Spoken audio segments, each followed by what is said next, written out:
how's it going? Hope you guys had a wonderful April with a happy Easter as well as the many long weekends that that we've had. We've been pretty lucky.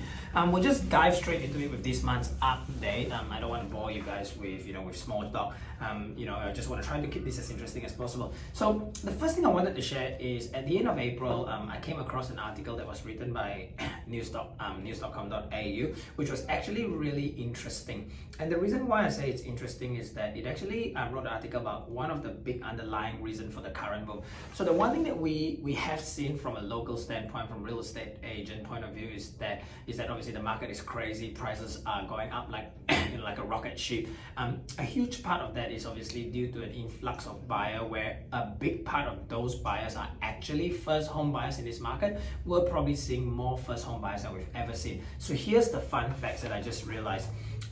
The latest statistics that have been provided by the DFA basically have just said that more than 60% of the current first home buyers are receiving help from their parents in terms of equity from their house or donate or give in order for them to get into the property market. This is incredible, and the reason I say that is looking back 12 months ago, so March this time last year, it was only at 8% of first home buyers that was receiving support.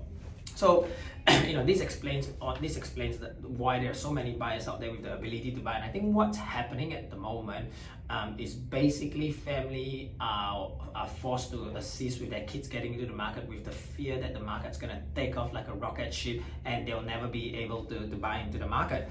To give you an idea as well, look, and once upon a time, first home buyers that we used to deal with probably have a budget of 450 to 500. That's probably 5 to 10 years ago. Now we're dealing with first home buyers that are spending up to 800,000 plus on their first home, which is an incredible amount.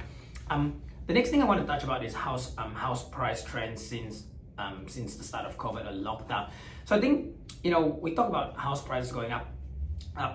The media market's crazy, this, that, and everything. It's over 12 months now since March last year, since COVID officially started in terms of lockdown. And I'm sure the question that many of you have is how have the market gone? So we're gonna attach this graph in the email, but just to have you got a quick look, that's the graph. Quick understanding. So what actually happened during this graph is from March, when it happens, the market was going relatively all right. And for a period of 6 months between March for Brisbane, between March and October, there was a slight dip in the Brisbane market. Note that prices did not actually drop too much. If just estimating from the graph, you're probably looking at 2%. And the reason for it, which is great, is thanks to obviously the ability to freeze your mortgage, as well as then JobKeeper came in, which then allows sellers that requires to sell due to any unforeseen or urgent circumstances the ability not to sell and hold out and accept a lower price. So I think both the banks and the government has done a really good job in this case in terms of protecting the price of the market. And remember, during this time, it was the banks, everyone, economists was forecasting that the market's going to drop by 20%, 30%, which it never.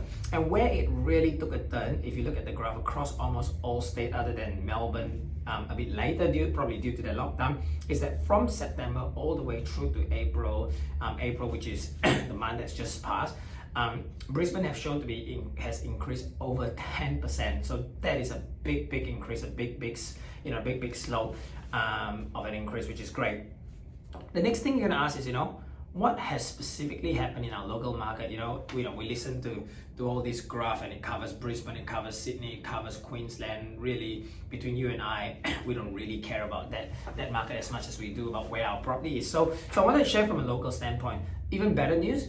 So one thing I want to make it clear is when we refer to house prices, we refer to standard homes that are on property, which exclude units and townhouses. So I just want to make sure that we're not conveying the wrong message.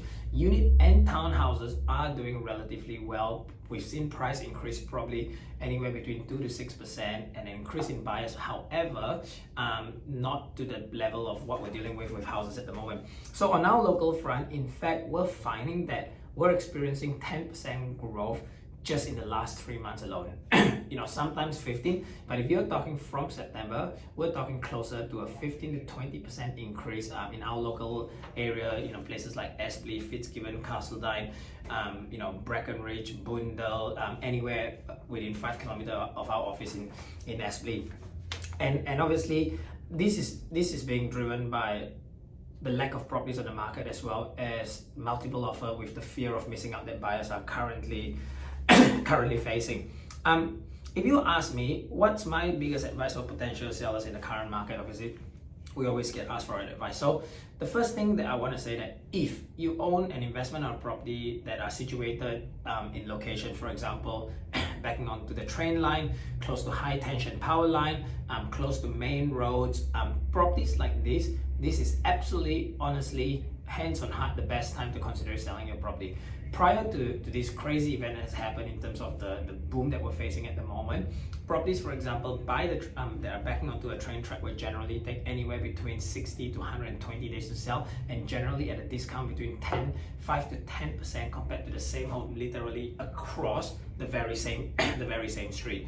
And what we're finding in this current market is when we're launching property backing up the train track, tension, power line, none of it is an issue at all, because people, honestly, it's just a non-issue. People are not worried about the main road. People are just wanting to get into the real estate market, and they're paying a premium for it as well. So you're not going to be less. So I think, if you're an investor, you've owned property for a long time that are situated in this type of position close to main road, or significantly noise or low-lying area, this is your best opportunity to cash out of the market and get an incredible price for your property as well, and not compromising on what you'll be able to get of your property.